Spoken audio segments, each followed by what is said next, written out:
শুরু করছি পরম দাতা ও দয়ালু আল্লাহর নামে। আল্লাহর শান্তি আপনাদের উপরে বর্ষিত হোক। সুপ্রিয় দর্শক, আল্লাহ পাক আল কোরআনের সূরা ফাতিহায় 1 থেকে 7 নং আয়াতে বলেছেন, সমস্ত প্রশংসা আল্লাহ তাআলার, যিনি নিখিল জাহানের রব, যিনি পরম করুণাময় অসীম দয়ালু, যিনি বিচার দিনের মালিক। আমরা তোমারই গোলামি করি এবং তোমারই কাছে সাহায্য চাই। আমাদেরকে সরল সঠিক পথ প্রদর্শন করো, ওই সমস্ত লোকেদের পথ যাদেরকে তুমি নিয়ামত দান করেছ, যারা অভিশপ্ত নয় এবং পথভ্রষ্ট নয়, তাদের পথ আমাদেরকে প্রদর্শন করো।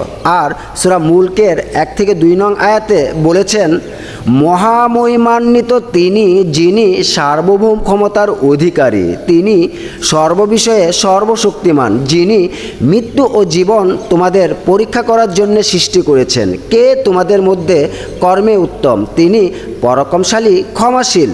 সুপ্রিয় দর্শক, ধর্ম প্রচারের উদ্দেশ্যে লাইক, শেয়ার, ফলো করে আমাদের পাশেই থাকুন। ভালো থাকবেন।